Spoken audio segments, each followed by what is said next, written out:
Com a permissão do nosso bom Deus, iniciamos o programa de hoje para falar dos seguintes assuntos. No quadro Reflexões de A a Z, o significado espírita das palavras êxtase e escândalos. A primeira dessas palavras está relacionada a uma condição psíquica especial do indivíduo que nós denominamos de animismo, diferente de mediunidade, como veremos logo mais. Já a segunda expressão foi retirada do Evangelho e foi proferida por Jesus.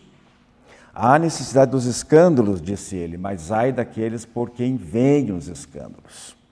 Mas abrimos o programa de hoje, programa de número 583, com o tema livre, no qual faremos breves análises de algumas frases interessantes retiradas do livro Estude Viva, dos mentores espirituais André Luiz e Emmanuel, e psicografia de Francisco Cândido Xavier e Valdo Vieira. Fique agora então com o diálogo espírita desta semana.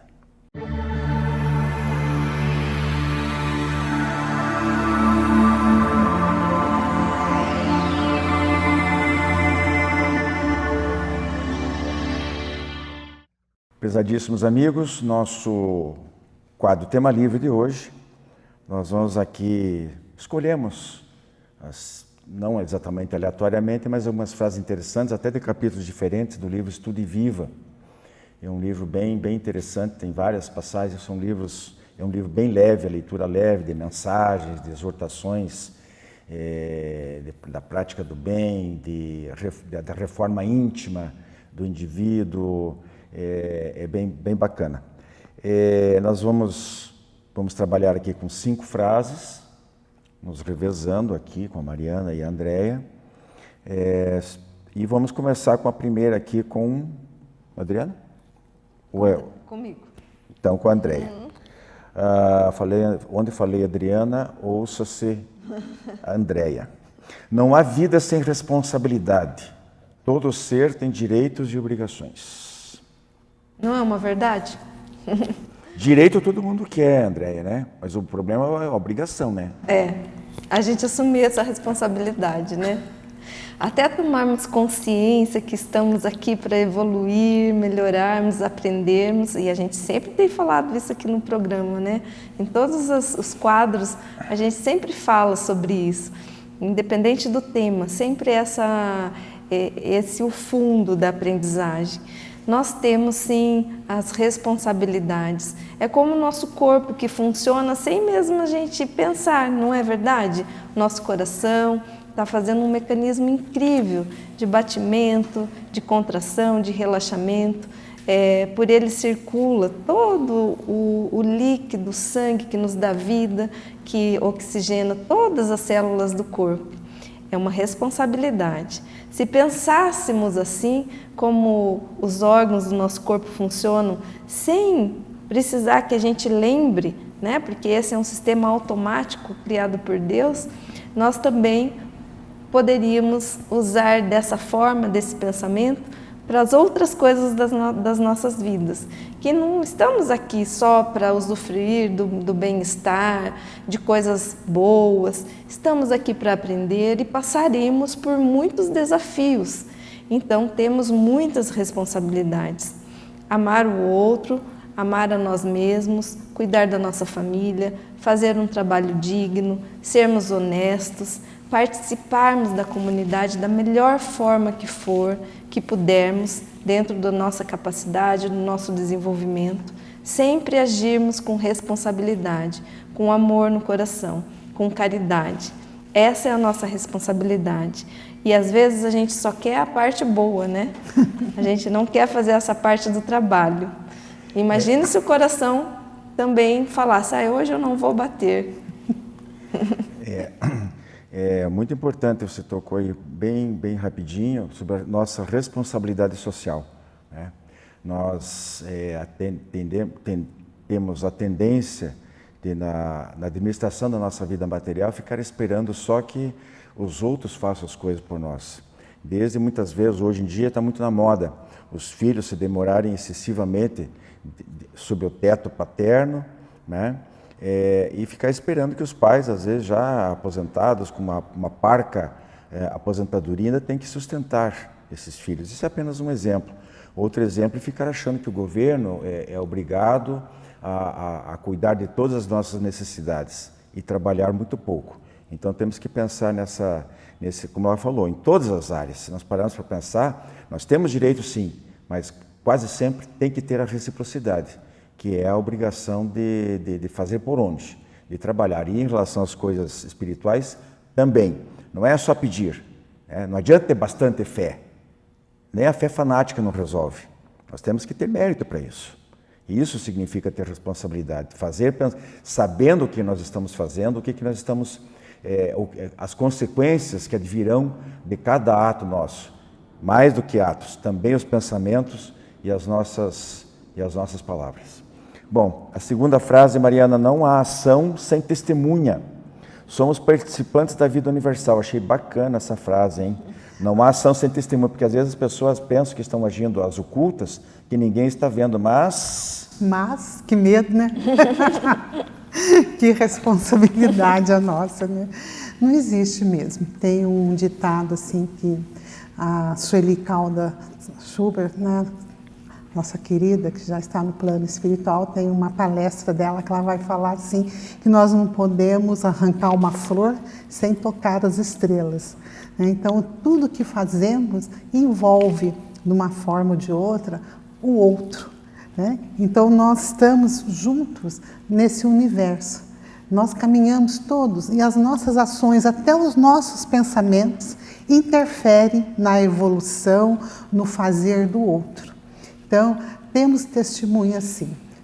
Então, Kardec, lá no Livro dos Espíritos, traz muito, que nós somos observados por uma legião de espíritos, de olhinhos. Então, é bem interessante que quando nós estamos conversando, nós achamos assim que só tem 2 olhinhos para nós. Não, mas aqui tem um monte de olhinhos, porque eu não estou sozinha aqui no nosso diálogo, na nossa reflexão. Então, nós não podemos tocar uma flor, arrancar uma flor, tocar uma flor sem mexer ali no universo. Então, que nós tenhamos assim, isso em mente, da nossa responsabilidade. O escondido não existe. Quando a gente era criança, as mães da gente falavam assim, a mentira tem perna curta. Então, não adianta a gente querer mentir, fazer escondido, porque aparece. Nós temos testemunhas, sim.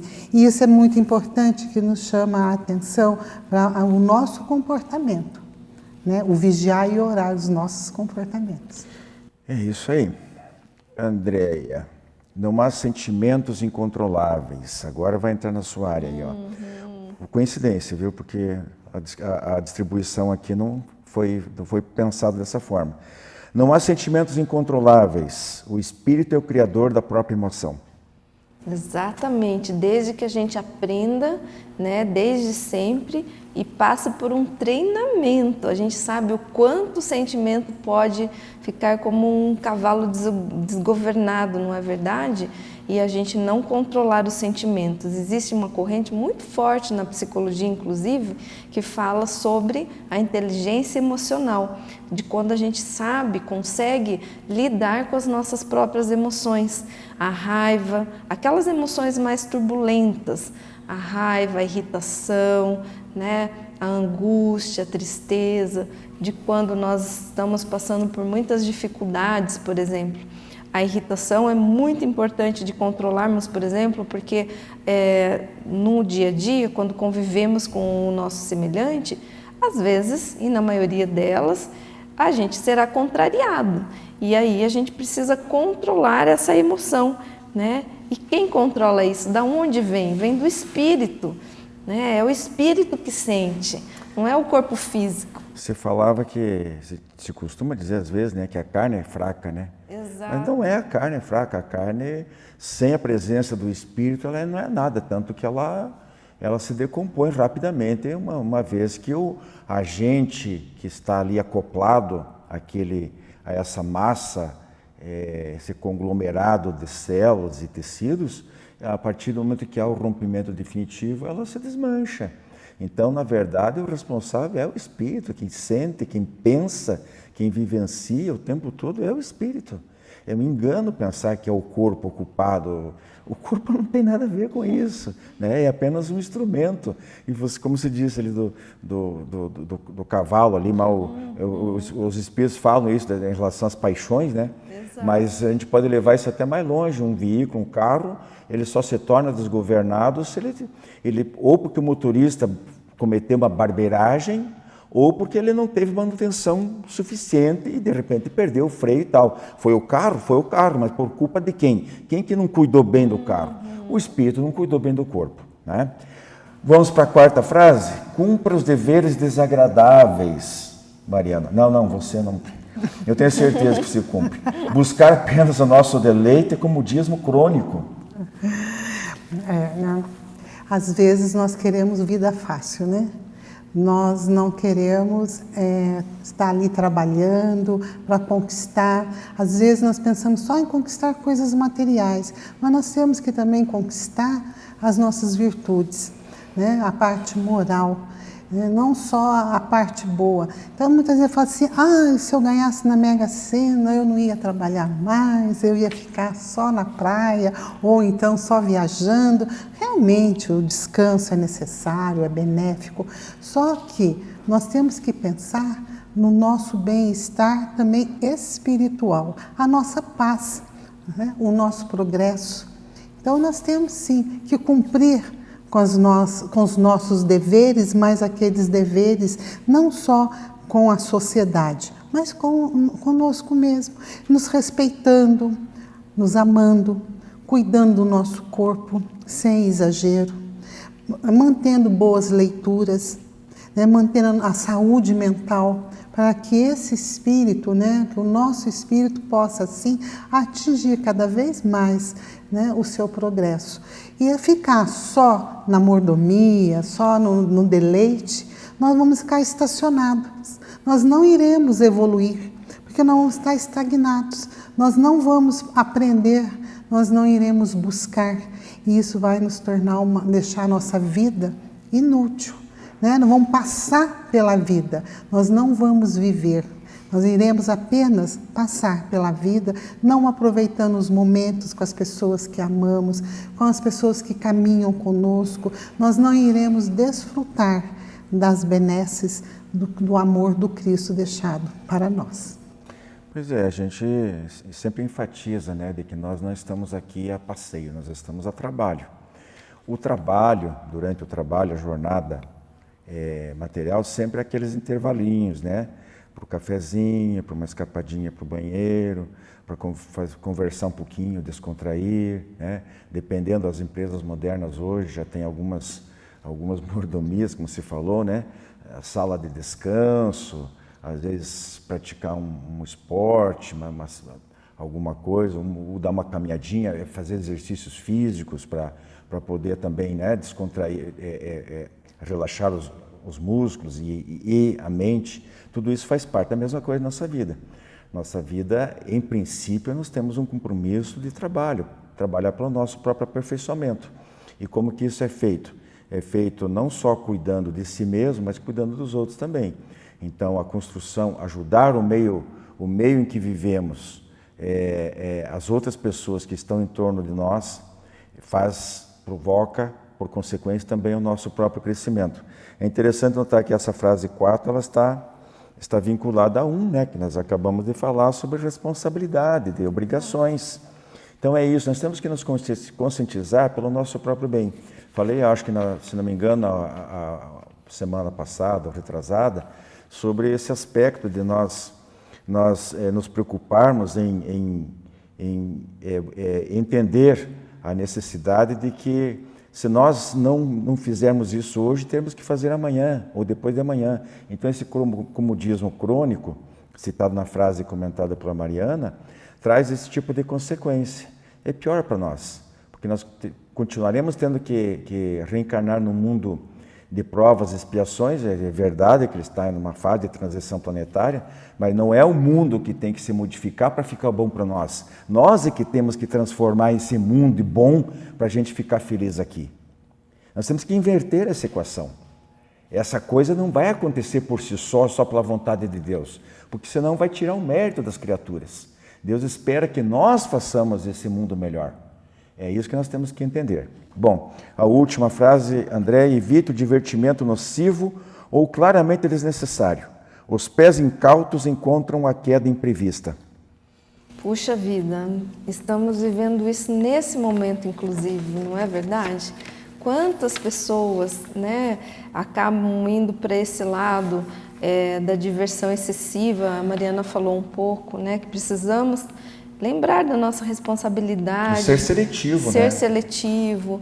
O exagero, né, a busca das sensações o tempo todo, as sensações físicas, pessoas se perdendo. Eu atendo bastante esse tipo de quadro, né, de pacientes que se perdem no uso das drogas, de viciações, de álcool. E agora nós temos ainda um tipo de viciação um pouco mais ligada ao momento atual, que é de jogos eletrônicos, tanto jogos pela internet como essas apostas de jogos de azar, que é a busca do divertimento ao grau máximo.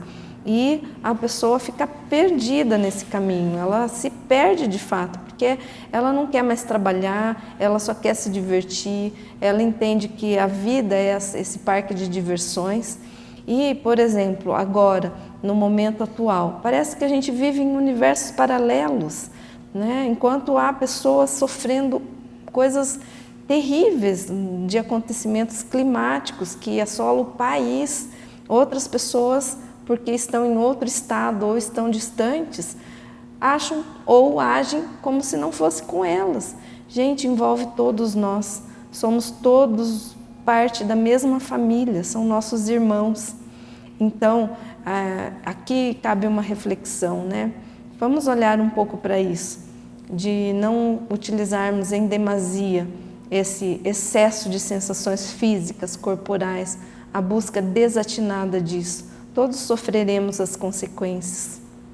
Pois é, esses divertimentos nocivos, como diz aqui, ou claramente desnecessários, eles implicam muitas vezes em prejuízos de novo, né, ao veículo físico, nosso corpo, né, às vezes provocando até a desencarnação precoce, o que caracteriza o suicídio indireto, segundo ensinamentos passados ao repórter da espiritualidade André Luiz, como também repercute no aspecto moral, né? Então, é um tipo primeiro, pelo desperdício do tempo, que deveria estar sendo melhor utilizado, né? Segundo, porque mexe com energias negativas, que impregnam o nosso ser, tanto o físico como o espiritual. Então, nós temos que tomar muito cuidado com isso.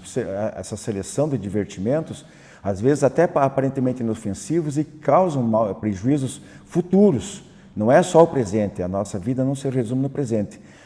A constatação, a necessidade de olhar sempre visando o futuro e o interesse do espírito acima de qualquer outra coisa é sumamente importante. Jornal Comunicação Espírita, matéria de capa desta edição. Eles também são divulgadores. Editorial: a ação dos discípulos do Cristo no século XXI. Palavra dos Espíritos e dos Espíritas, a quarta parte da reencarnação sob diversos aspectos, e ainda pequena excursão ao inconsciente, diferenças entre religião e espiritualidade e muito mais. Jornal Comunicação Espírita, assine e recomende.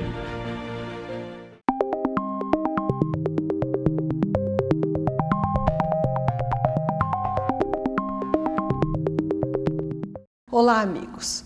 No quadro Reflexões de A a Z de hoje, estamos eu, Rosia Heidmann e Andréa Klenz, e vamos tratar dos dois tópicos, êxtase e escândalo. Vamos começar pelo êxtase, né? O que seria? Quando nós falamos de êxtase espiritual, né, nós temos que lembrar que o ser humano, ele é espírito, tem um perispírito, o corpo do espírito, e está ligado ao corpo físico. Só que ele não é prisioneiro desse corpo.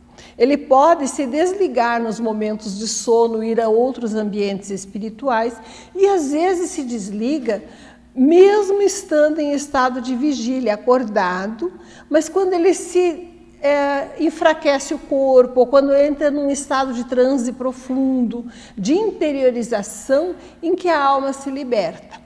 Acontece aí aquilo que nós chamamos desdobramento e que Kardec tratava como sonambulismo. Tem algumas diferenças às vezes, mas de forma geral são parecidos. No sonambulismo ou desdobramento, a alma se liberta do corpo e visita as esferas espirituais. Às vezes ela enxerga o ambiente espiritual ao seu redor, às vezes enxerga ambiente espiritual em locais distantes. Muitas vezes, nos trabalhos mediúnicos, nós nos desdobramos, né? E vamos a ambientes de espíritos ainda em profundo sofrimento, junto com equipes espirituais para socorrê-los, às vezes em ambientes descritos como cavernas espirituais, e às vezes temos a oportunidade, em momentos de oração, de visitarmos entes queridos em esferas já de refazimento, né? Entes que desencarnaram, dos quais temos saudades, e nos momentos de oração profunda, nós podemos nos conectar com as esferas superiores. O êxtase, propriamente, segundo o Livro dos Espíritos e segundo a nossa experiência pessoal, muito pequena na relação com as esferas realmente superiores, né? É um estado de desdobramento ou de sonambulismo mais aprofundado, mais apurado, em que a alma se desloca e vibra e entra em contato com as esferas superiores. Deus nos criou simples, ignorantes, nós progredimos e somos limitados, mas Ele nos deixou um atalho para atingir essas esferas superiores e recebermos as orientações, as intuições e as energias da vida. Esse atalho é a oração. Quando nós nos desprendemos do corpo físico e conectamos essas esferas da vida, a sensação de plenitude que nos preenche é inexprimível. Muitas vezes as pessoas têm isso nas experiências de quase morte, né? Elas visitam os ambientes espirituais, se sentem rodeadas de amor e traduzem depois essas lembranças de acordo com as suas visões, com as suas crenças, com as suas convicções, pondo as suas cores próprias na lembrança. Mas o contato com a esfera superior é que caracteriza o êxtase, aquele estado espiritual de libertação anímico, em que nós contactamos as esferas superiores e nos sentimos em plenitude de luz, antecipando um pouco aquilo que esperamos um dia atingir, né, na vida espiritual. E sobre escândalos, Andréa? Bastante coisa, né, Rose? Quando nós pensamos em escândalo, nós, claro, vamos recordar da passagem no Evangelho de Mateus, que fala, né, é uma passagem muito bela, muito bonita, onde Jesus alertava, né, que o escândalo é necessário, porém, ai daquele do qual ele sirva de instrumento para que aquele escândalo aconteça. Então, a gente tem que pensar um pouco no significado da palavra escândalo. O escândalo aqui, ele é entendido como uma falha moral, como um resultado dos nossos erros morais, das dificuldades que temos, né? Sabemos que estamos aqui, fomos criados por Deus, todos nós, como espíritos simples e ignorantes, e estamos aqui aprendendo.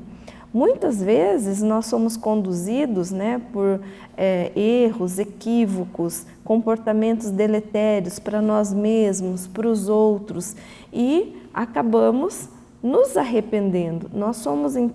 Passaremos então pela lei de causa e efeito, porque se eu causo um dano moral, alguma coisa que faça o outro sofrer, logicamente, eu vou precisar aprender a não causar mais esse tipo de dano. E eu vou passar pelo efeito disso, né? Existiu uma causa e vai ter um efeito. Existe uma ação, existe uma consequência dessa ação. Esse escândalo, então, é entendido como toda ação que é realizada que não ajuda o outro, que não ampara o outro. Todos os erros que advêm do orgulho, do egoísmo, da ganância excessiva, da ambição, da vaidade e que estamos aqui para aprimorarmos. Os escândalos, então, podem atingir a todos nós. Não é esse escândalo que nós estamos acostumados, como se fosse um comportamento esdrúxulo. Social, exato, né? Ou se fosse um comportamento esdrúxulo, exagerado. Não, são decisões às vezes pequenas.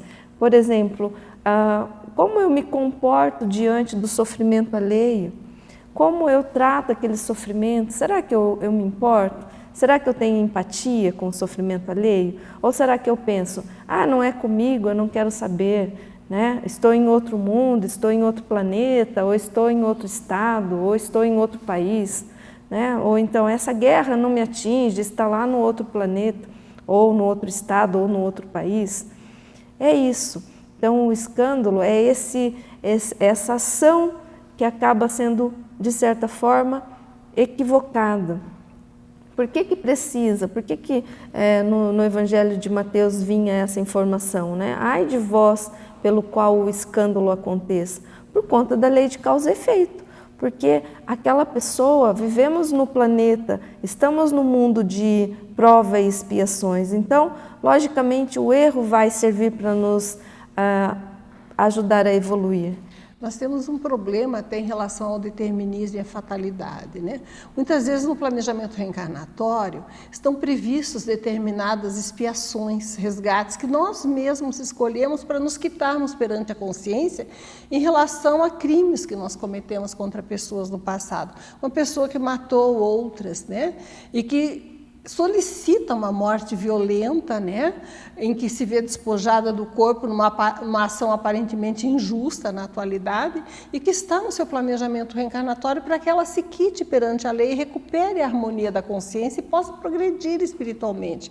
O que acontece com ela? Ela fica sujeita àquele tipo de morte. Então, ela vai receber, por exemplo, uma bala perdida ou vai ser vitimada num assalto, aparentemente, né, com injustiça na encarnação atual, mas obedecendo a uma justiça ao longo das reencarnações. O criminoso ao qual ela está sujeita não é obrigado a agir, ele tem liberdade moral de cometer o crime ou não, mas estatisticamente alguém comete crime, né? Entre um certo número de pessoas, determinado número de assaltos e de violências ocorre. Então, a pessoa que tem em seu planejamento reencarnatório sofrer a violência, ela fica à mercê, no momento certo, dessas circunstâncias, em que alguém vai cometer um crime que vai vitimá-la. Mas se o detentor da possibilidade da ação, dono da sua vontade, modifica os seus passos, ele não precisa ser o criminoso. Ela vai resgatar de outra forma, em outra oportunidade, ou através de outra pessoa. É por isso que Jesus falou tão sabiamente, né? É necessário que venha escândalo, isso é necessário que o mal aconteça, para reequilíbrio das forças, para resgate, para expiação de crimes, para que a alma se reharmonize perante a própria consciência, a escolha dela passar por aquela dificuldade extrema. Mas mas aquele que comete o escândalo é responsável, aquele que comete o crime é responsável por ele. Pensando assim, nós entendemos, né, as violências que acontecem como estando no caminho da violência aquele que deve. Mas aquele que comete moralmente não está obrigado a praticá-la. E se alguém tem que passar por um tipo de sofrimento daquele jaez, não precisa ser necessariamente com A ou B, ele vai estar à mercê das circunstâncias em que ele seja a vítima e recobre a sua paz de consciência, a sua tranquilidade da alma, naquele resgate aparentemente, né, tão injusto, mas que tem a sua razão de ser, embora profundamente doloroso. Então, entendendo, né, a justiça divina, entendemos o escândalo. Precisamos aprender a trabalhar com esses conhecimentos, né, para não nos revoltarmos, utilizando a força da prece, né, aprendendo a atingir o êxtase que a prece proporciona e vivendo com equilíbrio na vida atual. Fiquem conosco, estejam conosco na próxima semana, acompanhem nossa programação e nos enviem as suas dúvidas. Um grande abraço.